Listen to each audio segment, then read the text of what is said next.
अस्सलामुअलैकुम dear student. आज biology का बड़ा ही इंपॉर्टेंट टॉपिक क्लास 10th के चैप्टर 15 का स्टार्ट करने जा रहा हूँ, जो कि है मैकेनिज़्म ऑफ एवोल्यूशन यानी नेचुरल सिलेक्शन के एवोल्यूशन का तरीक़ेकार क्या है। तो लास्ट टाइम वीडियो में हमने देखा था कि एवोल्यूशन क्या है। वक्त गुजरने के साथ साथ जानदारों की बॉडी में जो चेंजेस आती है, जिसके नतीजे में सादा जानदार जो है वो पेचीदा जानदारों में तब्दील हो जाते हैं, या वक्त गुजरने के साथ साथ जानदारों की जो स्पीशीज़ या पॉपुलेशन होती है उसके मेंबर्स में जो चेंज आती है वक्त गुजरने के साथ साथ, उसको हम बायोलॉजिकल या ऑर्गेनिक एवोल्यूशन का नाम दिया था। तो आज बात करेंगे कि नेचुरल सिलेक्शन यानी कुदरती चुनाव, इससे क्या मुराद है। तो सबसे पहले इसको मैं डिफ़ाइन करूंगा कि natural selection is the process by which the better genetic variations become more common in successive generations of a population. कि जो कुदरती चुनाव है ये एक ऐसा अमल है जिसके ज़रिए जो बेहतरीन जेनेटिक वेरिएशंस होती हैं वो ज़्यादा कॉमन हो जाती है, अगली नस्लों में वो आगे ट्रांसफ़र होती है किसी भी पॉपुलेशन के अंदर। यानी कि इसको उर्दू में यूँ डिफ़ाइन करूँगा कि कुदरती चुनाव एक ऐसा अमल है जिसके ज़रिए किसी पॉपुलेशन की आने वाली नस्लों में बेहतर विरासती तगय्युरात इकट्ठे हो जाते हैं।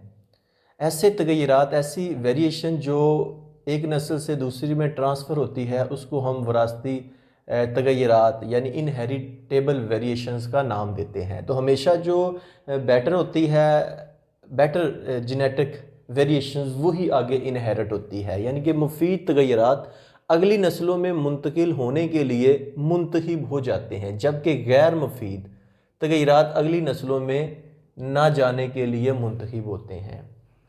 तो इससे मुराद यही हुआ कि जो मुफीद तगय्युरात होते हैं वही हमेशा आगे अगली नस्ल में ट्रांसफ़र होते हैं। अब इसकी हम एक्सप्लेनेशन करते हैं दो एग्ज़ाम्पल्स की मदद से। तो आपके सामने एक यहाँ पे मैंने माउस पॉपुलेशन की एग्ज़ाम्पल दी है और दूसरी ये जो माउथ्स हैं इनकी दो वेरिएशंस हैं उनकी। तो सबसे पहले चलते हैं माउस पॉपुलेशन की जानिब के। चूहों की आबादी में आप देखते हैं कि जिल्द की रंगत के लिहाज से जो तगय्युरात हैं वो तीन तरह के हैं। यानी कि स्किन कलर तीन तरह की है चूहों की। Variation in skin colour in mouse population. तो यहाँ पे आप देखें तो सबसे पहले लाइट कलर्ड माउस, आपको हल्के रंग का चूहा नज़र आ रहा है। उसके बाद ये मीडियम कलर्ड माउस है जिसमें दरमियाने रंग का चूहा नज़र आ रहा है। और तीसरे नंबर पे देखें तो डार्क कलर्ड माउस है यानी गहरे रंग का चूहा आपको नज़र आ रहा है। तो ये इनके सामने इनका शिकारी है यानी बिल्ली, कैटो। तो ज़ाहिर है ये कैट जो है ये इनका शिकार करती है। तो पहली नस्ल में जब हम देखते हैं कि जब ये शिकार करती है तो ये हल्के रंग, दरमियाने और गहरे रंग में से क्या करती है, जो हल्के रंग का इसको आसानी से नज़र आता है ये उसका शिकार कर लेती है, जिससे होता क्या है कि इसकी नस्ल जो हल्के रंग वाली है वो पॉपुलेशन जो है वो ख़त्म हो जाती है।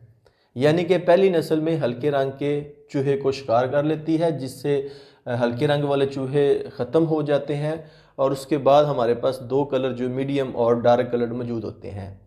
तो जब नेक्स्ट जनरेशन को देखती है तो वहाँ पे फिर तीनों ही टाइप के चूहे जो हैं उसे तीनों रंगत वाले नज़र आते हैं, यानी कि लाइट, दरमियाना और गहरा रंग।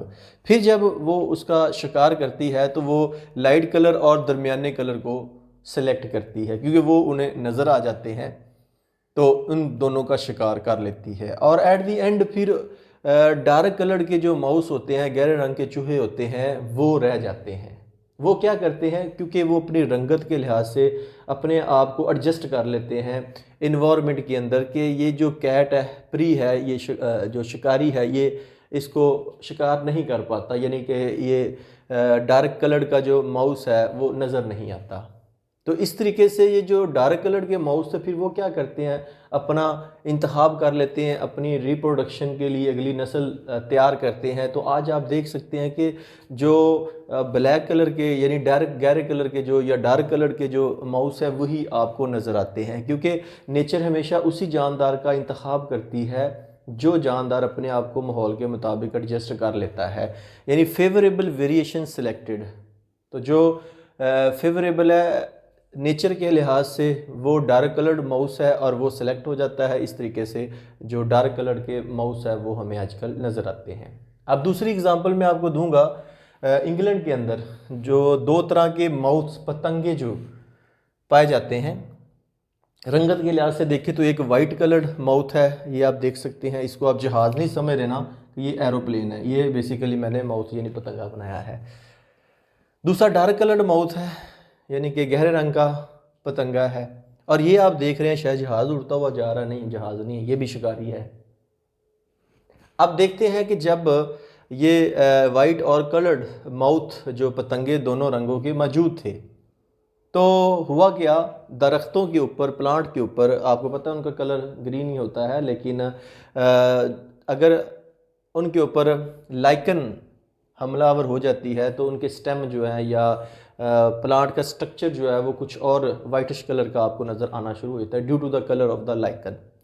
अब हुआ क्या कि सफ़ेद रंग के और गहरे रंग के पतंगे तो मौजूद थे, तो जैसे ही इंडस्ट्रियलाइजेशन यानी कि 19वीं सदी में इंग्लैंड के अंदर सनतों का आगाज़ हुआ, उससे क्या हुआ कि जो एटमॉस्फेयर थी यानी हवा थी वो आलूदा होगी, पोल्यूटेड होगी इंडस्ट्रीज़ की वजह से, जिससे लाइकन जो थे ये वाले जो पौधों के ऊपर मौजूद थे, ये नज़र आ रहे हैं आपको, ये मर गए।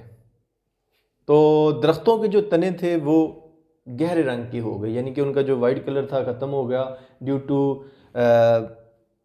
क्या कहते हैं, आलूदगी की वजह से, जिसको हम पोल्यूशन का नाम देते हैं। तो नीचे से गहरे रंग के जो तने थे वो नज़र आना शुरू हो गए। तो गहरे रंग के तने पर जब सफ़ेद रंग के यही जो पतंगे थे ये जब बैठते तो शिकारी इनको देख लेता और इनका शिकार कर लेता। तो हुआ क्या कि कुदरती चुनाव के ज़रिए, तो कुदरती चुनाव ने क्या किया, गहरे रंग वाले पतंगे को रिप्रोडक्शन के लिए यानी अम्ले तौलीद के लिए मुंतखब कर लिया। यानी आप देखिए तो यहाँ पे जो सफ़ेद कलर का पतंगा था वाइट, वो नज़र आ गया, वो शिकार हो गया। और उसके बाद ये जो आपके सामने डार्क कलर्ड माउथ है ये इस वक्त इस पे मौजूद है लेकिन नज़र नहीं आ रहा, क्योंकि ये नज़र आ गए थे सफ़ेद, तो इनको शिकारी ने इनका शिकार कर लिया, ये नेचर से ख़त्म हो गए। तो डार्क कलर ने अपने कलर का फ़ायदा उठाते हुए अपनी एडजस्टमेंट की कलर के लिहाज से। जो तनों का जब डार्क कलर हुआ इंडस्ट्रियलाइजेशन के बाद, तो इन्होंने उस कलर से फ़ायदा उठाते हुए अपने आप को उसमें एडजस्ट कर लिया। ये नज़र ही नहीं आया, लिहाजा ये बच गए शिकारी की नज़र से। तो गहरे पतंगे अगर देखते हैं तो वो आम हो गए और सफ़ेद जो पतंगे थे वो बिल्कुल गायब हो गए यानी ख़त्म हो गए। तो इससे साबित ये होता है कि जो वाइट कलर वेरिएशंस थी वो अपने आप को एडजस्ट ना कर पाई माउथ्स की नेचर के अंदर, और जो डार्क कलर माउथ थे उन्होंने अपने आप को नेचर के मुताबिक अडॉप्ट कर लिया। उनकी जो कलर था उनकी बॉडी का वो इन्वायरमेंट के मुताबिक था, यानी उस स्टेम जो प्लांट के स्टेम है उनके मुताबिक उन्होंने एडजस्ट किया, जिसकी वजह से वो ज़िंदा रह गए और उन्होंने रिप्रोडक्शन की। और आज आपको इंग्लैंड के अंदर सारे डार्क कलर यानी कि गहरे रंग के पतंगे ही नज़र आते हैं। तो इससे साबित ये होता है कि जो जानदार अपने आप को माहौल के मुताबिक एडजस्ट कर लेता है वो ज़िंदा रह जाता है, जो अपने आप को माहौल के मुताबिक ज़िंदा एडजस्ट नहीं कर पाता वो ज़िंदा नहीं रहता, बल्कि वो आस्ता आस्ता ख़त्म हो जाता है। तो बिल्कुल बच्चों इसी तरह अगर आप अपने आप को बोर्ड के मुताबिक तैयार कर लेते हैं, यानी कि डेली का जो काम आपको स्कूल से, कॉलेज से, यूनिवर्सिटी से मिलता है वो आप करते जाते हैं, तो एट द एंड एग्ज़ाम में आप कामयाब हो जाते हैं। और अगर आप डेली का काम साथ साथ नहीं करते, यानी आप अपने आप को माहौल के मुताबिक एडजस्ट नहीं करते, तो होता क्या है, माहौल आपको पीछे छोड़ देता है, जिससे आप कामयाब नहीं होते, पीछे रह जाते हैं। और वो लोग, वो स्टूडेंट जो अपने आप को साथ साथ तैयार करते हैं और माहौल के साथ साथ चलते हैं, वक्त के साथ साथ चलते हैं, वो हमेशा वक्त जब एक मंजिल मकसूद तक पहुंचता है तो वो भी अपनी मंजिल मकसूद तक पहुंच जाते हैं। तो आपसे गुजारिश यही है कि अपना एक एक लम्हा, मिनट जो है उसको ज़ाया मत करें, और पहला सांस उसी वक्त लें जब आप किसी न किसी अच्छी मंजिल पर पहुँच जाए।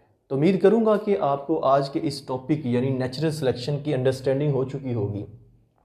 अगर फिर भी आपके जहन में कोई क्वेश्चन हो तो आप इस वीडियो के नीचे कमेंट बॉक्स में अपना क्वेश्चन ज़रूर पुट कीजिएगा, और अगर ये वीडियो पसंद आई है इसे लाइक करके अपने दोस्तों के साथ ज़रूर शेयर कीजिएगा। और अगर आप चाहते हैं कि डेली बेस पे हमें इस तरह के केमिस्ट्री, फिज़िक्स, बायोलॉजी के प्रैक्टिकल के या बोर्ड से रेलिवेंट वीडियो हासिल हो तो इस चैनल को सब्सक्राइब ज़रूर कीजिएगा। आपके राइट साइड पे एक बेल आइकन का बटन है, उसे दबाएं और साथ सब्सक्राइब का बटन है, उसे दबाएं ताकि नेक्स्ट टाइम जब भी मैं वीडियो कोई अपलोड करूँ उसका नोटिफिकेशन आपको मिल जाए।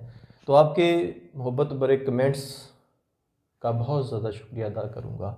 आपका जो पॉजिटिव फीडबैक होता है वो मुझे मज़ीद पावर देता है ताकि नेक्स्ट जो वीडियो मैं बनाऊँ उसमें और ज़्यादा आपके पॉइंट्स को मद्देनज़र रखकर वो वीडियो बनाऊँ। तो नेक्स्ट वीडियो तक आपसे जा चाहूँगा। अपना बहुत ज़्यादा ख्याल रखिएगा। अल्लाह हाफिज़।